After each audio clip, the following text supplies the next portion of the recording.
Hello and welcome to That Shooting Show. My name's Steve Anderson. I am your humble host. Want to let you know, first of all, we are a proud service of Walther Firearms, who would like me to remind you that all of the Walther competition appropriate pistols do come with a 30-day money-back guarantee. So if you don't like it for any reason, they will refund your money and you will be on your way to an inferior firearm, if that's what you choose to do. I'm just letting you know that's not likely to happen, but if it does, you are covered by the Walther 30-day money-back guarantee on the PDP 100P. And of course, Targets USA, as you know, manufactures the finest steel targetry on the planet. It is portable, it is affordable, it is the very best. And of course, CR Speed, as you know, manufactures the finest gun handling gadgetry you can wrap around your waist or anywhere else. The mag pouches are perfect. The race holsters are awesome, and that is literally all you need to know. And of course, the AMG-Lab.com Commanderson timer continues to turn heads and blow minds by putting that there time right into that there tablet. And it also is very useful for replacing timers that don't work. We just got back from Deerfield, Massachusetts, and we did match mode coaching in Lee, Massachusetts. And about halfway through stage one, somebody noticed, hey, my video is 20 seconds long and my time is 39 seconds long, so there's some kind of a problem here. And it turns out this timer of inferior quality was picking up adjacent shots from the bay next door, causing competitors' times to be inaccurate. And many reshoots ensued once I gave them a timer that actually works. I said, hey, you guys having trouble with that there timer? They said, yeah, we are. It's not working. I said, hang on right there. I've got a timer that continues to turn heads and blow minds by actually working. That was fun for me. And of course, Hunter's HD Gold, as you know, is the only eyewear that I wear, and you know that because I are wearing it right now. And of course, Shooting Sports Innovations is a lot to type because there's a lot to see, and may or may not be the official roadside sobriety test for the state of North Carolina. If you get pulled over and you're maybe a little tipsy there, just say, hey, no problem. I can totally type out shootingsportsinnovations.com the first time with no mistakes, and he may or may not let you go scot-free. It's highly unlikely. Just kidding. Moving on. And of course, OutdoorDynamics.net remanufactures the finest competition ammunition you can dispense from a Freedom Seed dispenser. And that's one thing I left off my list. I want to mention that right now. We're going to get into advice for new shooters here very shortly, but competition ammunition will reduce your recoil by roughly 25%. If you're female, and or you're shooting kind of a smaller gun, competition ammunition will reduce recoil by 25% roughly, depending on what you get and what you're using now, and will make calling your shots a lot easier compared to super fast factory ammo. So if you're a newer shooter, particularly if you're a female, go check out OutdoorDynamics.net. Hell, even if you're not a female, who doesn't want 25% less recoil? It's just for some females that recoil reduction is a little bit more of a thing, but it's beneficial for everybody. So go check out OutdoorDynamics.net. I could say that John Royer will probably send you a sample pack at a very reasonable price. If you get a hold of John, Outdoor Dynamics, you say, hey, I heard Anderson talking about your ammunition, he will probably send you a sample for a very reasonable price. And you can always go to AndersonShooting.com, check out upcoming classes to see where we're at and what we're doing. Like I said, just got back from Deerfield, Massachusetts, and was able to do a class with some people that have been shooting handguns for a while with different levels of competition experience. And we were able to do two days of training on that. And then we did match mode coaching, in which one of our guys came in second overall at his second match. That's second carry optics, second overall at his very second match after spending 2 days with me working on that stuff. Now, obviously, this guy has a lot of shooting experience. His name is Alex, so if you know him, congratulate him. Those of you that were there at that match in Lee, Massachusetts, just know that the Alex that came in second. That was his second ever match. And and all of our shooters did really well at that match, but that was a very notable result. Really, really cool. And that got me thinking. If anybody listening to this program is a match director or is influential with the match director, I would love to do more classes for newer shooters. One of the things I'm really proud of here at AndersonShooting.com is my ability. See, I always say our. Somebody told me that a long time ago. When you're talking about your business and you're the only person in the business, if you say us, our, I guess I'm going to choose my pronouns now, huh? I'm going to choose my pronouns. If you say we can save you years of struggle, it sounds a little less cocky than saying I can save you years of struggle. Apparently, if you refer to yourself as a we, you can brag more. I, we, our, us, them can save you years of struggle in the development of your competition shooting career. And I'm not just talking about, this or that. I'm talking about saving you full fiscal years of screwing around trying to figure this stuff out. I know all the shortcuts. I know all the hacks.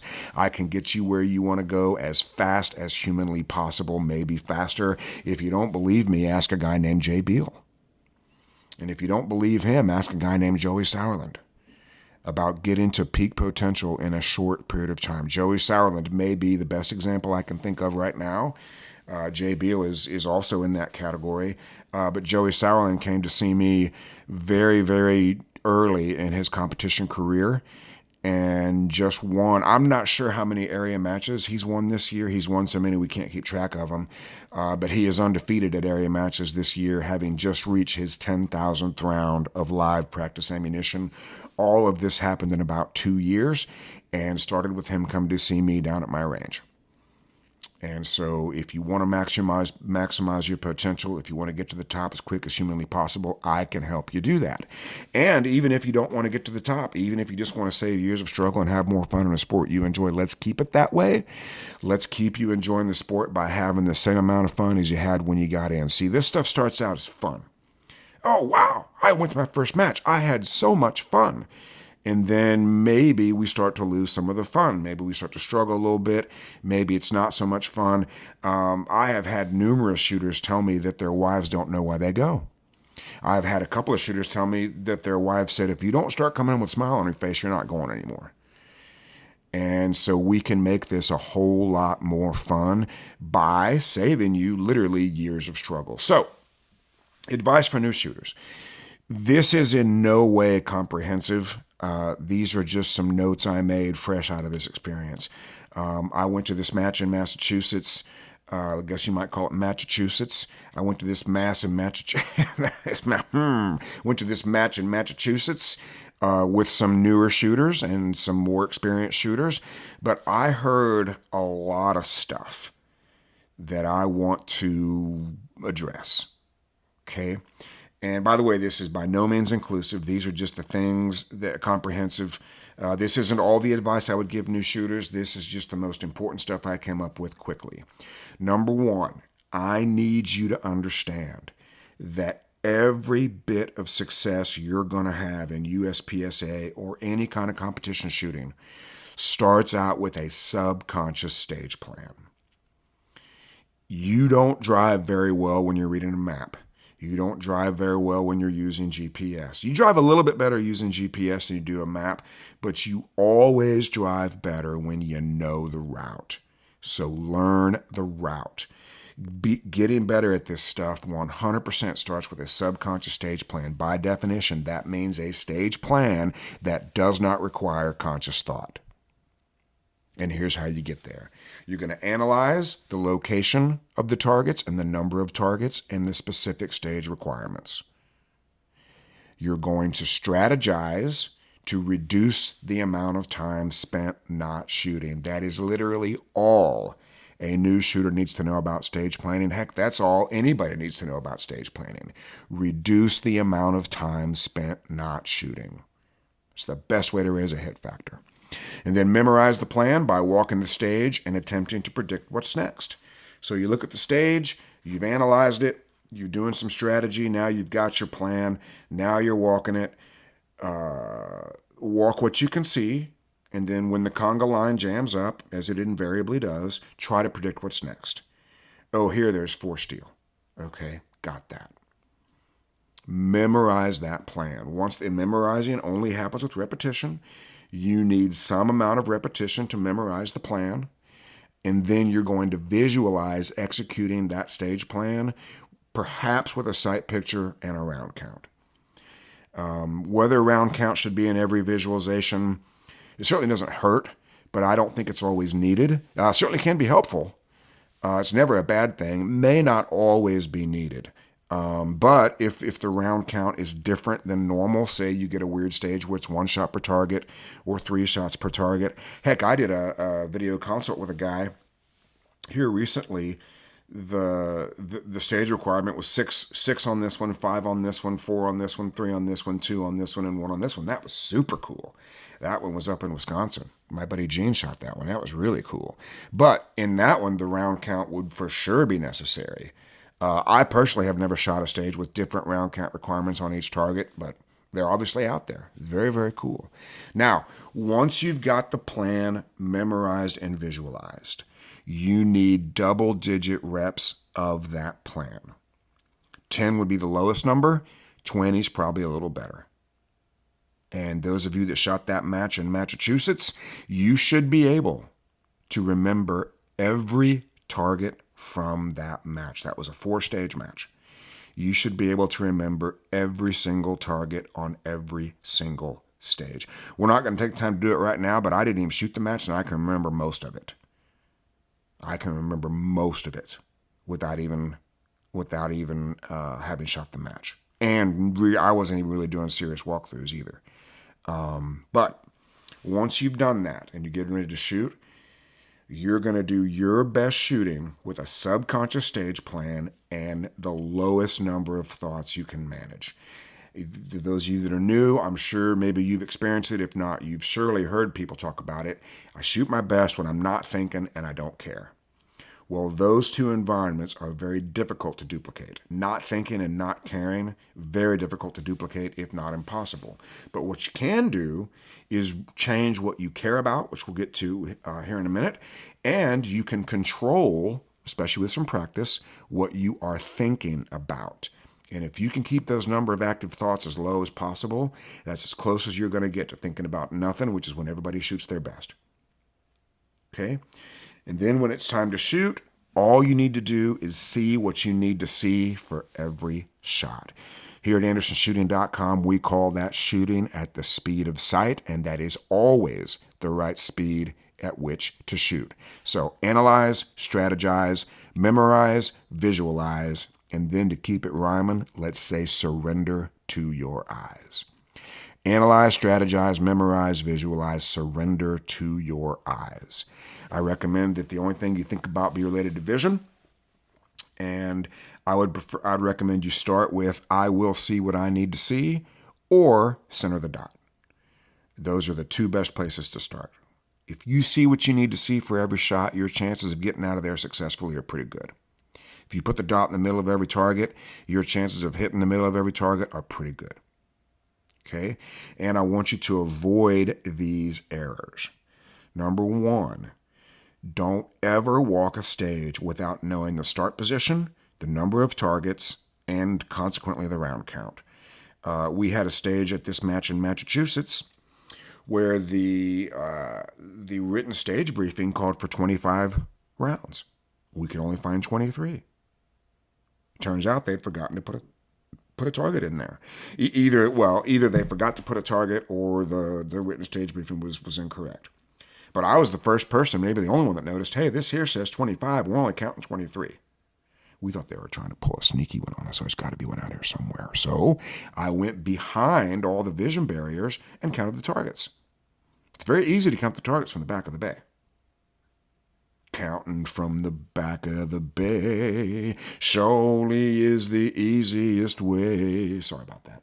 Especially if you are afraid that forgetting targets might be the way. So I'm counting from the back of the bay, not wasting time. Sorry about that. Those of you that are under, 50 may never have heard that song. Or maybe you have. It's certainly an oldie. Okay, so Don't walk the stage without knowing the start position, number of targets, round count. Okay? Don't ever change your stage plan based on the shooting of others. That might be the biggest newbie mistake in the book of newbie mistakes. Don't ever change your stage plan right before you shoot. And if you're considering changing your stage plan, consider how many reps you have of the old one. If you have double-digit reps of the old one, it's going to take at least as many and probably that many again. I don't know the hard numbers on this, but if I've got 20 reps in my stage plan, it's probably going to take me 40 reps of the new plan to avoid a brain fart. And a brain fart is a highly technical shooting industry term for not knowing what to do. And two differing plans that are sort of competing in your subconscious mind is going to cause you a brain fart. It's going to cause you to not know what to do, right? Insufficient repetition of the stage plan is the next thing I want you to avoid. You need double-digit reps of that plan as a combination of walking it and visualizing it. Double digits. And if you're doing it correctly, you can't do too much. If you're new to visualization, the best way I can describe it to you is when I visualize a stage, I close my eyes and I see what would look like a hat camera video of me walking the stage at about 75% speed. Something is the best way I can describe it. It's not third person. I'm not seeing myself do something. I'm visualizing what I see as I navigate the stage. And that subconscious stage plan is the first thing you got to figure. Is you've got to get a subconscious stage plan. Okay, you want to avoid incomplete or incorrect visualization. A lot of times people just want to hammer home the middle part that they're worried about. Well, a couple of things are happening there. Number one, you're disrespecting the rest of the stage. Number two, if you're visualizing it with fear or worry or concern, you are literally programming fear, worry, and concern as you shoot it. Because whatever you think or feel as you're visualizing it is going to be the result. The sum total of those thoughts is going to be the result of your performance. Okay. You also want to avoid technical instructions in the visualization. Things like push off really hard with your left foot. Run really fast to the next target. Anything that you want your body to do that's important, make a picture of it and put that picture in your visualization. Because if you have a lot of technical advice in there, the number of thoughts goes up. And didn't we just talk about your shooting being the best when you're not thinking? Well, every piece of technical advice that goes in there is another thought, which gets you further away from thinking about nothing. If you choose one thing to think about, whatever you have put in your movie and your visualization is very, very, very likely to happen. In fact, I'd say it's virtually guaranteed to happen.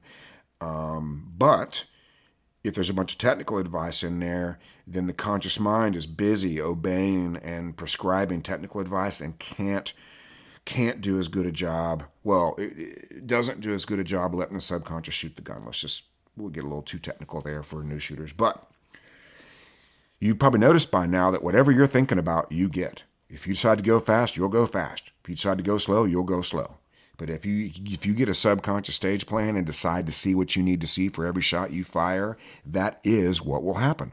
And that's a great place to start. Number 3, the conscious control of shooting speed is always an error. If you decide to shoot something fast or decide to shoot something slow, that's always going to be a mistake. I want you to shoot as quickly as you can see what you need to see. And then do the non-shooting things as quickly as possible. And I don't really think that's controlling speed. I think we can all agree that if we need to move from this point to this point, we should do that as quickly as we can. If we need to reload the gun, we should do that as quickly as we can. If we need to draw the gun, we should do that as quickly as we can. I don't mean draw a picture of it. I mean present it from the holster. And then over time, you learn to do these things quicker.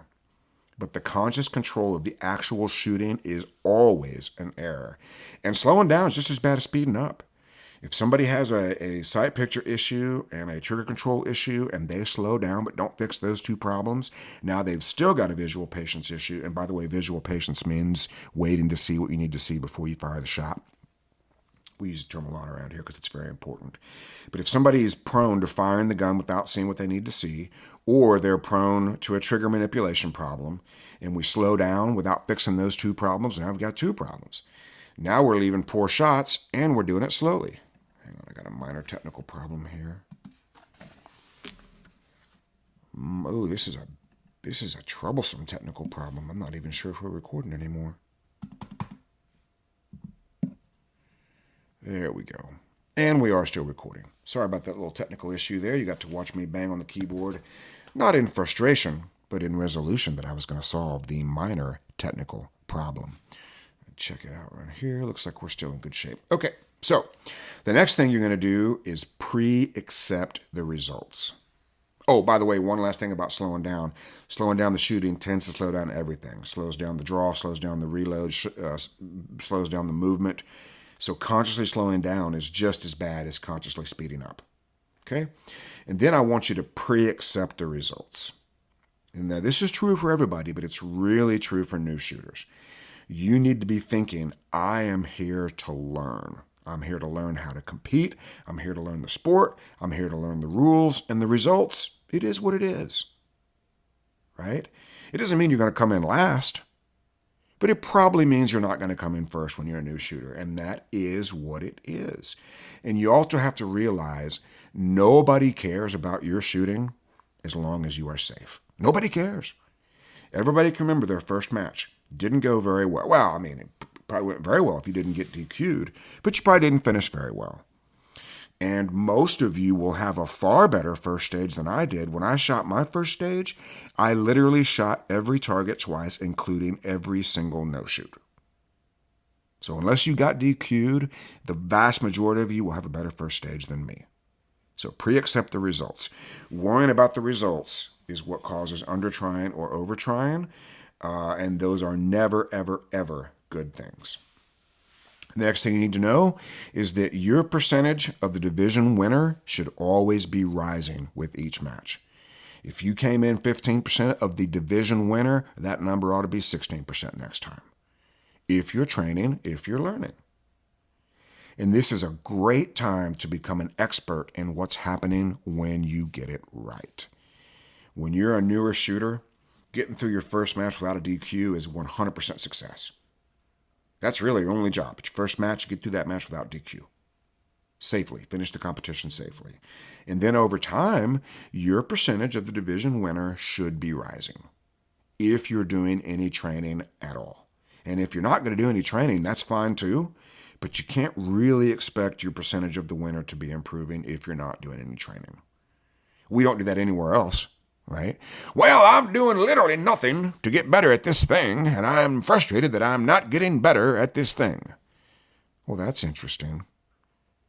We don't expect to improve without a little work in any other area of life, so don't expect it in shooting. It doesn't mean you can't have fun and go to matches, but it does mean you might not be improving, probably won't. But if you're having fun and you're safe, that's okay too. And your percentage of the division winner is always your percentage of perfection at that level.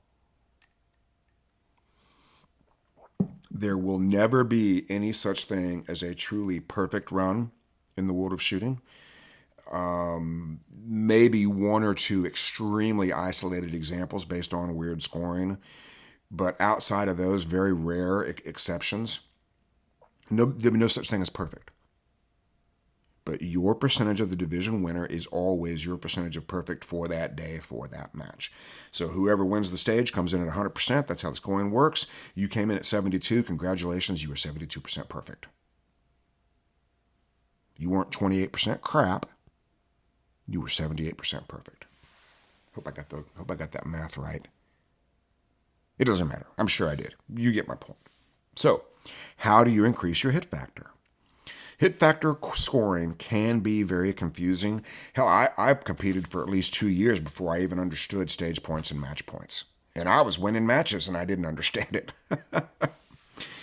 And do we want to get into that? We won't get too far into it.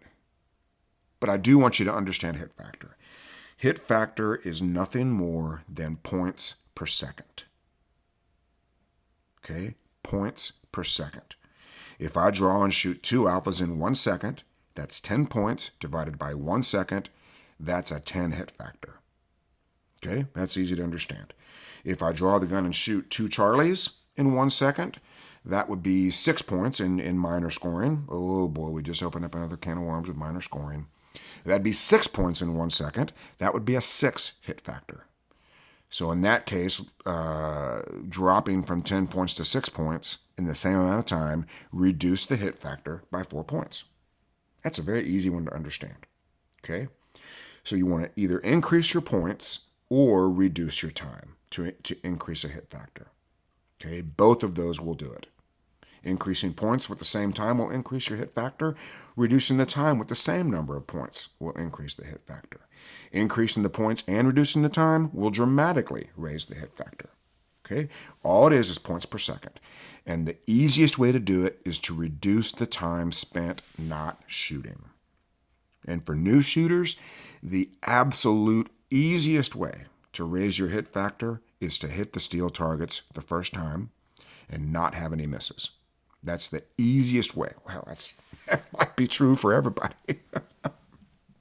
But you want to reduce the time spent not shooting, and you want to go after the biggest numbers first. Anytime you're not shooting the gun, like if you're running some long distance, you are scoring 0 points per second while you're running and not shooting. So you want to minimize that time. Okay? Time between targets is another easy place to reduce the time spent not shooting. And the time to first shot is one of the last places to go looking to reduce the time spent not shooting. Yes, the draw is important, but only because it reduces the time spent not shooting. It's just as simple as that. And the shorter the stage is, the bigger chunk of time that is. So like on a 30-second stage, the draw is not super important because it's only 1 second out of 30. On a 3-second stage, the draw becomes very important because that's 30% of the time. Okay, so the shorter the stage, more important to draw, very loosely translated. But if you're new, you're thinking faster, faster, faster, faster, which is fine. I want you to understand the best way to increase your hit factor is to either increase the points or reduce the time spent not shooting. It's as simple as that. Okay? Next thing you need to know is that your mental game is always under construction. Always. And you may be thinking, well, I'm a new shooter. The mental game is not that important. Well, I'm not going to say it's not important, but you do need to understand it's probably less important in the beginning. Or maybe it's more important. It's important all the time. And we'll get to that here in a minute. But your mental game is always under construction, whether you're the boss of that job or not. And here's why. Every time you do something, your attitude about that thing becomes a predictor of your performance. Every time you repeat an activity, you are building subconscious skill and you are reinforcing your attitude about that skill. So if you have trouble on a classifier, and no, it's not called a qualifier, but if you have trouble on a classifier and you think about that and you talk about it, you are reinforcing your attitude that it's normal to struggle on classifiers. And most of these predictions about your performance will come true. I always miss these steel. I'm kind of a new shooter. I don't like these no shoots. I always hit them. So if you hit it and you think about hitting it, and you talk about hitting it, now you've hit it 3 times as opposed to once. But if you hit it once and you say, I can fix that with sight or trigger, boom, now we're back to 0. And if we say, yeah, I'm totally going to get this right by focusing on sight or trigger, boom, now you've been successful twice. And now you can predict to be successful with some confidence. And when you're new, you're going to make a ton of mistakes. Every new mistake you make is an opportunity for growth. The trick here is to avoid making the same mistakes over and over again. We want to make every mistake we can make one time and then move on. Somebody said one time that a mistake made twice is a choice, and I thought that was very interesting. A mistake made twice isn't a mistake. That's a choice. Very, very interesting. And the reason this is important is because confidence is at least 30% of performance. You need to always do and think things that increase your confidence, because if you see success in the past, by any definition, hey, I got through my last match without a DQ. That means in the present, you can expect to get through that match without a DQ, and that means you can expect it in the future. But if you go back to your first competition or your last competition, you think about all those mistakes, you don't see any success at all, confidence will be very difficult and may be non-existent. All right? Confidence is success in the past, success in the present, predicting success in the future. That's all it is.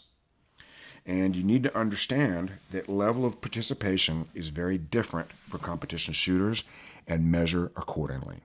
The guy Alex I was telling you about, who came in second overall and carry optics at this last match in Massachusetts, he shoots from appendix concealment.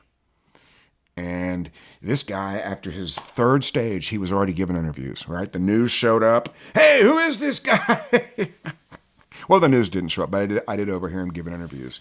And I overheard him tell somebody that he's been dry firing I think it was about an hour a day, 5 days a week for 2.5 years.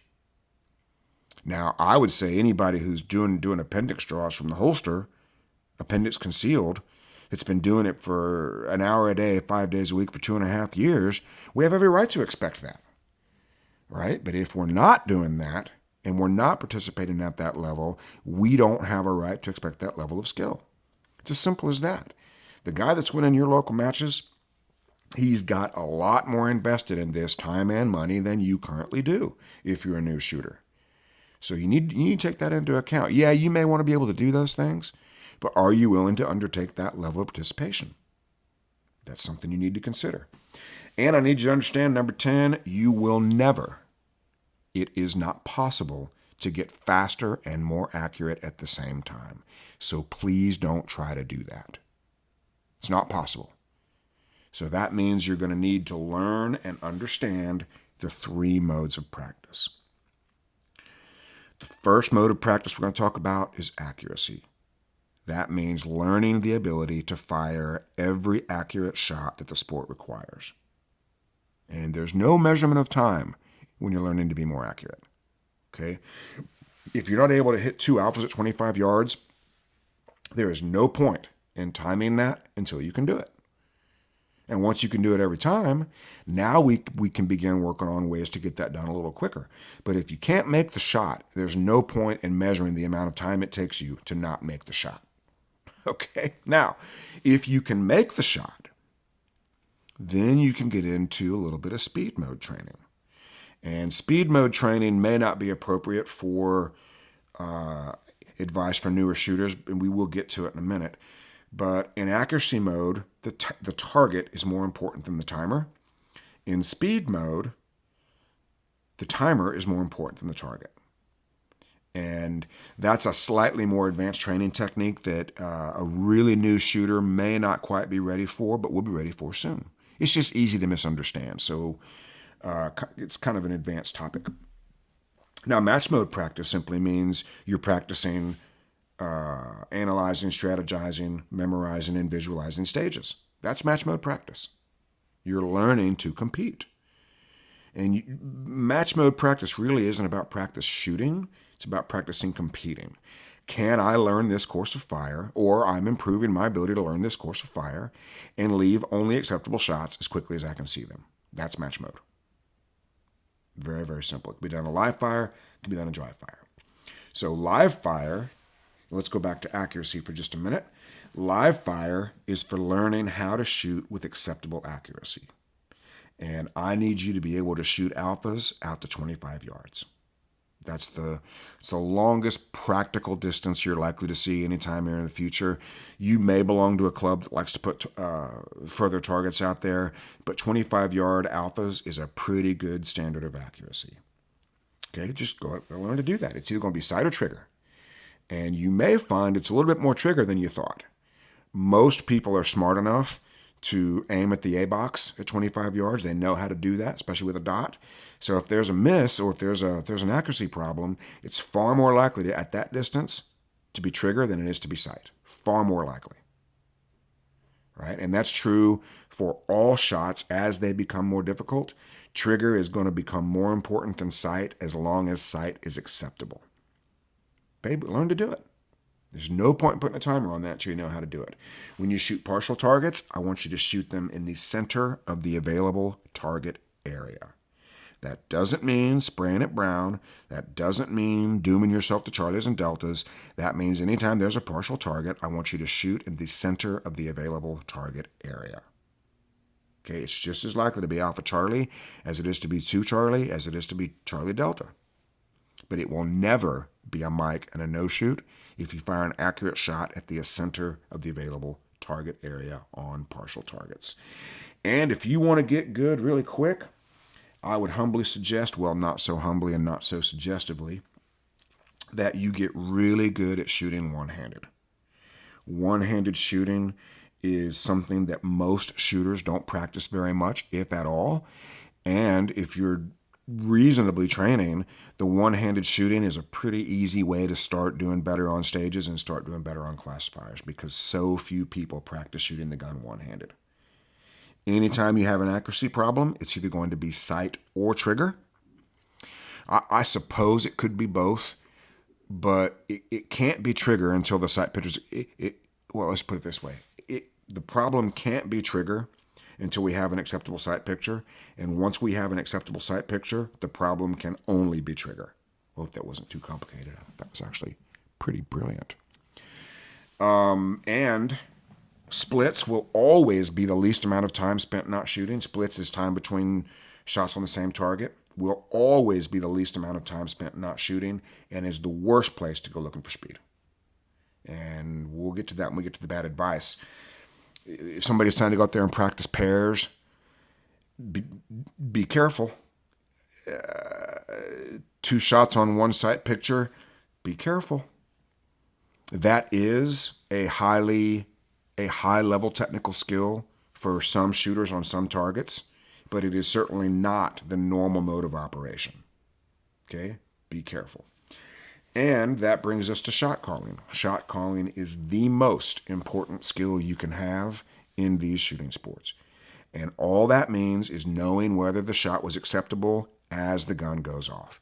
Not before the gun goes off, because that's pretty easy. Not after the gun goes off, because that's pretty easy. Shot calling is knowing whether the shot was acceptable as the gun fires. It's the most important skill you can ever have. And you will never shoot a Charlie on an open target on purpose. Never. So if you're shooting too many alphas and somebody tells you to shoot more Charlies, that is dumb. You will never shoot a Charlie on purpose on an open target. Now, you'll get some. You'll get a handful here and there, but you'll never do it on purpose. And movement is rarely a function of foot speed alone. That's the biggest misconception new shooters have. To be good in this sport, I need to run fast and shoot fast. That's not untrue. There is an amount of fast running and fast shooting you will do, but running fast and shooting fast will get you to the middle of the pack pretty quickly, and then it won't get you there. It won't get you any further. You'll be stuck because running fast and shooting fast as a strategy only works for so long. And then we'll talk more about that in a minute. Movement is rarely a function of foot speed by itself. What's more important than that, especially for short periods of movement, is to keep the gun up and ready to shoot. That's probably the easiest thing you can do to improve your movement skills, and you can do it today. Keep the gun above your chest when you're moving. Keep it ready to shoot when you get there. Learn to shoot as soon as the gun can see the target, and just have your body support it. Think about it. If you're moving from point A to point B, there's some place your gun was to fire the shot at point A, and there's some place it needs to be to fire the shot at point B. Your job is to get that gun to the place where it can see and shoot the target as efficiently as possible. We look at match video all the time. We see people doing a great job of getting their feet where they need to go to shoot the target, but not necessarily getting the gun where it needs to go to shoot the target. Right? Keep the gun high and ready to shoot. Youth and physical fitness are more important for endurance than for speed. Most of the time we do movement exercises in classes. Age and physical fitness are not a huge factor in performance. Now, age and physical fitness is a factor in endurance. The ability to do it 100 times instead of 10 times, youth and physical fitness are important there. But in actually doing the thing, reducing the time spent not shooting, reducing or improving the movement skills, youth and physical fitness are not that important. Okay, not as important as people think. All right, number 14. If you want to get fast, dry fire is a great way to do it. Everything but the time between shots on the same target can be reduced with dry fire.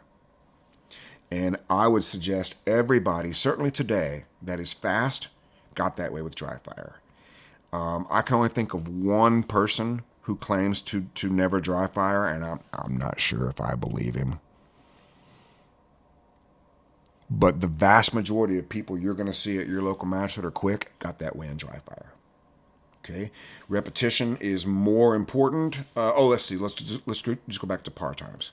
Okay, when you get your shot timer, virtually every shot timer has a par tone function, and a par tone is simply a second tone that sounds after the first tone. So beep, beep. Right, and you can set how long that par tone lasts inside the timer. Well, anything you can duplicate that you can put a par time on, you can get faster at. Right? If I wanted to measure how long it takes me to get from this chair to the bathroom, I would guess 3.5 seconds. We're not going to do it right now.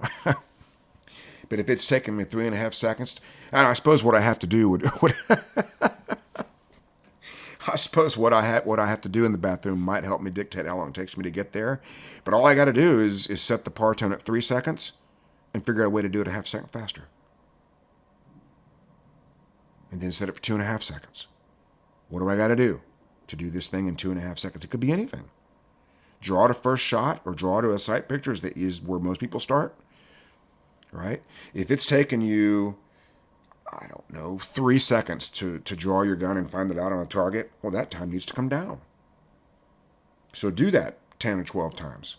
But then set your par tone at 2.9 and then go to 2.8. Pretty soon you'll be down 1.5 seconds. Doesn't take that long. But anything you can duplicate, you can put a par time on it and you can get quicker at. It just takes repetition, a little bit of strategy. And repetition is more important than perfection. If you think about, I'm trying not to get too deep in the woods here for new shooters. Let's just put it this way. 100 acceptable reps of a skill is way better than 10 perfect reps, because 100 acceptable reps is building subconscious skill. That's turning this skill into something you can do without thinking about it. That's where this whole thing got started. But 10 perfect reps probably won't turn that into something you can do without thinking about it. Okay? And that's why you're training. You're training so that you can have a high level of skill available without conscious thought. That's what training is all about. Well, I'm training to get better. Yes, you are. To have the best way to do something be available to you without conscious thought. That will only happen with repetition. And perfection will reduce repetition. And every repetition builds subconscious skill and reinforces your attitude about that skill. This is super important, gang. If I'm learning how to do a new skill and I do it 100 times, every time I do it, it requires less conscious thought. And every time I do it, I send an imprint, we'll call it, or an idea about whether I'm doing this well or doing this poorly. And the sum total of those ideas or imprints or thoughts will determine my confidence level about that skill. And my confidence level about that skill will determine how well I do it, particularly under pressure. So as you're practicing, control the thoughts, control the ideas. All you need to do is imprint, I am working hard and getting better. That's all you need to do. Just think, I'm working hard and getting better. But if you think, I can't do this, I'm no good at this, which person's going to go to the match? The person who you've created with the thoughts and ideas. Either the person that's doing this and getting better, doing the work and getting better, or the person that sucks and can't do it. And that idea is an excellent predictor about performance. And I want you to practice competing as you practice shooting. Shooting small stages once and then changing them is a phenomenal way to practice competition or practice competing. Because at shooting matches, it isn't the best shooter that wins. Within shooters of similar skill, it's the best competitor. Now, if you're super new, obviously you've got some work to do, but you can become a better competitor right now. That doesn't take that long. It does take some pretty purposeful ideas, but becoming a better competitor is way easier than becoming a better shooter. You just got to do what I ask you to do. And then match mode dry fire is a phenomenal thing to do if you're having trouble with visual patience. I just worked with a guy. We looked at some match video, and the very first thing the guy said was, "This was my best nationals ever." Well, that's great. He increased his percentage, I think 6% over his previous nationals, which is wonderful. And then he starts telling me all the things he's no good at. And I said, "Hey, we'll get to that. We absolutely will. But let's start this conversation with, this was my best nationals performance ever." And then he made a very common mistake. He goes, I need to improve my splits or decrease my split times. That's time between shots on the same target. So we start looking at his video, and we see makeup shots on steel. Well, for people at the intermediate level, an extra shot on steel or a makeup on steel is going to be at least a second. At least. So in the match we looked at, this guy could have took at least 10 seconds off his total match time by hitting steel in the first shot. So there's 10 seconds right there. I don't know that you're going to find 10 seconds worth of splits very often. I mean, that would be a lot. It'd be a lot of shots. So practice competing. Practice leaving only acceptable shots as quickly as you can see them. It's very easy to do in match mode dry fire. Do we have time? Yeah, we do. Okay, let's try it again. Match mode dry fire. If you have my book, Refinement Repetition, there's two ways you can look at match mode dry fire. One is to do the drills without the par times. That is a version of match mode dry fire. Okay? I wouldn't recommend you do that too much because there's a better thing to do. A better thing to do is to put a 10-second par time on your timer, pick out 2 targets, and dry fire them back and forth for 10 seconds, leaving only acceptable shots. Because here, you're not measuring individual skills. You're not measuring draws, reloads, transitions. You're measuring your ability to leave only acceptable shots for some period of time. And isn't that what a stage is? Measuring your ability to leave only acceptable shots for a certain period of time? And then pick out 3 targets and put a 12-second par time on your timer and dry fire 3 targets back and forth for 12 seconds. And then just change what you're doing and add time all the way up to 30 seconds. You can put you can put movement in there, and you should. You can put reloads in there, and you should. You can put shooting while moving in there. You can simulate steel with paper plates. But match mode dry fire is the best way to solve a visual patience problem, because you're the only one that knows in match mode dry fire whether these are good shots. And that's your job, is to leave only acceptable shots without speeding up or slowing down, as quickly as you can see them. And you'll decide what an acceptable shot is. All right, if a Charlie is an acceptable shot for you, then leave the Charlies in there. Be content with shooting some Charlies. But a Delta or a Mike on a paper target is always unacceptable. Well, on an open paper target is always unacceptable. Okay, so don't allow yourself to do that in match mode dry fire. Don't let yourself pull the trigger when it's a Delta. And if you do a makeup shot in dry fire. But that's match mode dry fire. That's the best thing you can do for a visual patience problem. A visual patience problem simply means if you're inclined to let the gun go off without an acceptable sight picture, that's a visual patience problem. Okay? Number 16, beware of bad advice. So among the challenges that new shooters face is y'all don't know good advice from bad advice.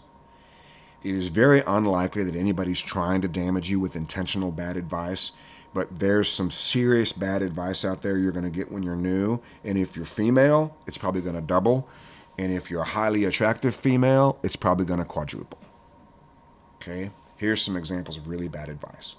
You're shooting too many alphas. You need to speed up and shoot more Charlies. That is catastrophically bad advice. You may be doing things too slow, but that doesn't necessarily mean that the solution is shooting more Charlies.